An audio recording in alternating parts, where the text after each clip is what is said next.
Hey everybody, welcome back to New Orleans. We're here. My name is Dima Mixon, writer for the Student Prince. I'm here joined by Jackson Howell, Big Old Nation, and Austin Lindsay, sports editor for the Student Prince.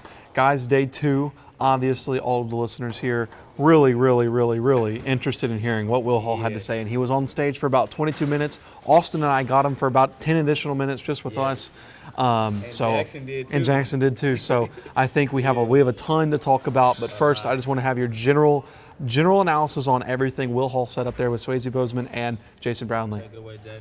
Well, I want to start it off by saying he really appreciated having the regional rivalries, not having to travel as much, obviously, as opposed to the Conference USA. He really hammered home he wants to recruit hometown talents, such as in states in Mississippi, Louisiana, Alabama. He wants to get those kids, and he really thinks he'll have a chance at doing that, being so close to regional rivalries such as South Alabama, Louisiana Monroe, Louisiana, and he just emphasized that they're not there yet, but they'll be better. They'll be competitive. Yeah, I'd like to add to that too. I thought you asked a great question in the press conference, of course, Jackson, and it was to end the conference. Also, just speaking on that talk about you asking about South Alabama, going to face South Alabama and that geographical footprint that we talked about in the rivalries there. And I like how he kind of said that, we're going to focus on Southern Miss and do what Southern Miss does. And I thought he made a great point on that. And that was just a great question, of course. Being with South Alabama, being right in the same area, and then we think about South Alabama ending off the conference, and they talked about the same thing. And correct me if I'm wrong, but the head coach is from Hattiesburg, and he talked about that. And then they had the guy from Oak Grove here too. So it's a lot of parity in those conversations, of course, when you have those guys from Hattiesburg and know Southern Miss, and Southern Miss knowing South Alabama. So that's just strange to say, because you had the guy come right out of Southern Miss's backyard, out of Oak Grove. For sure. And that was their impressions of Will Hall. And I think the three things that we noted, that I at least noted, and we'll talk about on the Twitter space on 4th Street Sports Show, which you can catch the recording of when you watch this. But number one, Will Hall confirmed that Hayes Maples is indeed out for the season. There was reports on that. We reported it. It was first reported actually by Big Gold Nation. But Will Hall did publicly announce that today. But he said that if they had to lose somebody out of any room, they would want it to be the linebacker room. Even though Hayes Maples is obviously one of the best defensive players they have, they still want it in the linebacker room at the end of the day. Secondly, he confirmed that Ty Keyes is going to be the starting quarterback in the fall of 2022. I don't think any of us are surprised about that, but it is just good to hear the confirmation. And I thought what was really interesting is how he talked about the development of Ty Keyes over the past season and how he's been able to work with Jason Brownlee. Jason Brownlee spoke on that in the press conference. He was talking about just how him and Ty have been spending time after practice working on routes, working on the timing and the rhythm. How important do you guys think it is that Ty and Jason have had a full spring now, a full fall, and going into fall camp, knowing that he's going to be the starting quarterback, and that, because last year obviously they ran through whatever was 15 different quarterbacks. Yes. Yes, I think, of course, the thing about Southern Miss from coming into this year from last year is the important thing is just stability, of course. Southern Miss got that stability with Coach Hall. How he pushes his rhetoric, of course, with Southern Miss, AIE, and a lot of the other things. He's talked about the core values of Southern Miss that he's created with the guys that he's brought into this culture. And you think with Southern Miss right now, they didn't have stability last year at quarterback. And if Ty Keyes is healthy enough, they have that stability.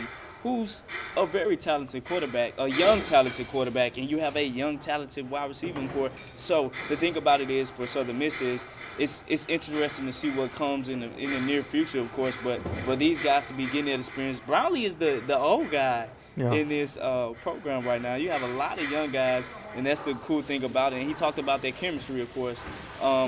With Brownlee and things of that matter. So, Brownlee talked about the chemistry with Ty Keyes, and I think he said Ty Keyes packed on like an extra 20 pounds and just was working in the weight room, of course. So that's something huge to put right there. And I don't mean to take too much of your time, but I like also how you asked the question about the super back position. And he talked about that was still an option, and that would be used on occasion. Yeah, Will Hall said that he's going to use it weekly, that they're going to kind of put that in the wrinkle in the offense, which I thought was very interesting.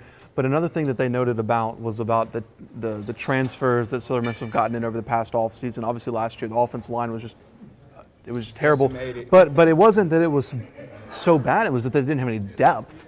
And that's what Will Hall was telling Austin and I in the interview. He said that now they have 3 full offensive linemen that they can use, and it helps them to practice, right? And I think that and then Jackson, you you were talking about it just a minute ago before we turned on the camera. Just talk about what Will Hall said to these transfers and how big of a role these transfers are going to play going into the season.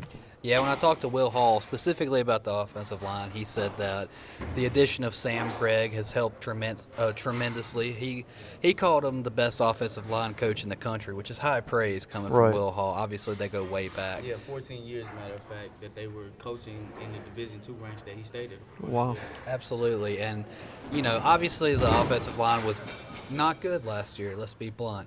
But they have 7 new offensive linemen on scholarship, plus they're returning people, and Sam Gregg is the offensive line coach, who is called the best offensive line coach in the country by his coach. They should certainly be better than they were last year. And I like to add to that, just going a little bit off script, but Sam Gregg, coming from Liberty, first game of the season is against Liberty, so that's something to take into account right there, of course. And he talked about that. He talked about the experience those guys gained, especially some of the guys he listed. Of course, he used names like John Bolden. I think he probably and Paul Gaynor was one of them too. We just talked about their experience coming over. Some of the guys that were in their program and that were struggling, not too much as, some of the other offensive linemen, because they came in and they were fresh and new, aside from some of the other guys. But he talked about that the weight issue. Those guys got bulkier. Those guys got bigger. Those guys got more knowledgeable.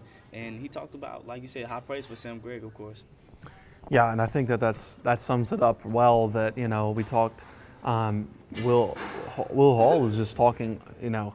What was interesting to me that he wasn't coming out and saying, "Hey, these are transfers. We recognize that."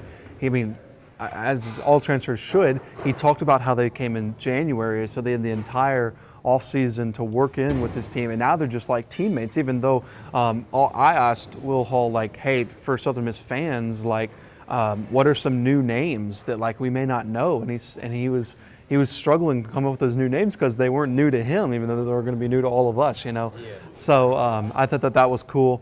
Another thing that was mentioned at the end, and me and Austin talked about it with him, just about this game-by-game approach that, I know that he's excited about the regional rivalries. Obviously, Southern Miss fans won't have to travel so far, and he's excited about that. But it's really his biggest rival right now is Liberty. That's what he said. He said Liberty is who I think is our biggest rival right now.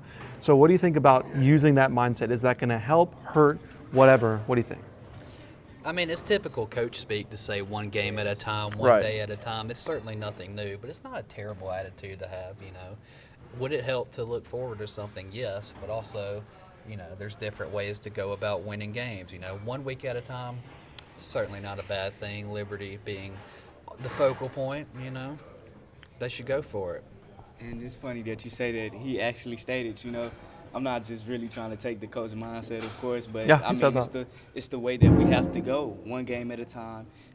Because last year, we know how horrendous last season was. Of course, we don't have to get into it, but he talked about one game at a time, and it kind of sounds similar if we're just talking baseball here of Scott Berry, one game at a time too. For sure. If, you've watched us as we've covered baseball season, of course, but that one game at a time mindset is definitely needed right now. Just one game at a time. You could tell, a lot of other programs that when asked the same question, they pointed to a lot of rivalry games, but Southern Miss is a team and a program right now just trying to find their way back to what they once were. So it's one game at a time. Of course, I agree with it.